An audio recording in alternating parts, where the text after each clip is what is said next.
उद्धव ठाकरेंनी आता फक्त हिजाब किंवा बुरखा घालूनच आमच्या विधानसभेमध्ये किंवा या सेशन मध्ये यावं एवढंच राहिलेलं आहे. बाकी सगळं काय त्यांनी वारंवार मी सांगतोय, उद्धव ठाकरे हे हिंदू हृदय सम्राटचे मुलगा किंवा त्यांचे सुपुत्र आता तुम्ही सगळ्यांनी विसरून गेलं पाहिजे. उद्धव ठाकरे हे जिहाद हृदय सम्राट झालेला आहे आणि त्याच्यावर परत एकदा शिक्कामोर्तब झालेला आहे.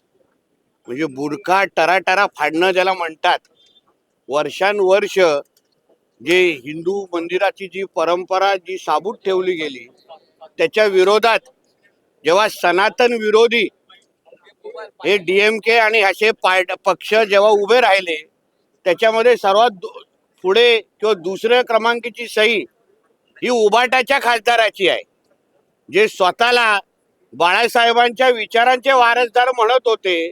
आता ते मोहम्मद अली जिनाचे विचाराचे वारसदार म्हणजे उद्धव ठाकरे झालेले आहेत. उद्धव ठाकरेंनी आता फक्त हिजाब किंवा बुरखा घालूनच आमच्या विधानसभेमध्ये किंवा या सेशन मध्ये यावं एवढंच राहिलेलं आहे. बाकी सगळं काय त्यांनी जिहाद हृदय सम्राट प्रमाणे वागणूक आणि त्याची भूमिका घ्यायचं ठरवलेलं आहे.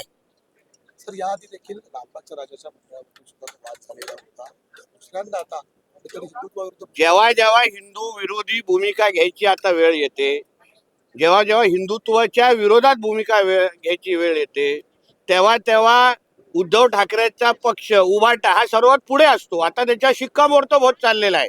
कुठल्या तोंडाने आम्ही हिंदुत्वाच्या विचारावर चालणारे बोलण्याचा अधिकार आता उद्धव ठाकरे आणि त्याच्या चेल्या चपाट्यांमध्ये राहिलेलाच नाहीये. त्यांनी स्वीकारावं की माझा राजकीय धर्मांतर झालेला आहे आणि मी जिहाद हृदय सम्राट आता आहे आणि यापुढे सनातन हिंदू धर्माच्याच विरोधात मी भूमिका घेणार हे जाहीर करून टाकावं ना. इकडे तिकडे शेमड्यासारखा कशाला लपायची गरज आहे? आता जाहीर करून टाका, मोकळे व्हा आता. कारण का जेव्हा जेव्हा हिंदू विरोधी भूमिका येते तेव्हा तर सर्वात पुढे उद्धव ठाकरेचा पक्ष असतो. नेमकी भूमिका घेण्याची वेळ का आली? लोकसभेत झालेल्या मतांच्या बेरजेमुळे आता महापालिका निवडणुकीत सुद्धा फायदा दिसतोय का या ठिकाणी? आता हिरव्या सापांचा वर प्रेम वाढलेला आहे.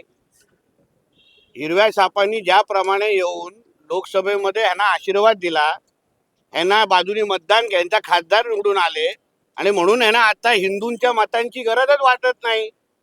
म्हणून तर हिंदू विरोधी परत परत भूमिका घेत आहेत.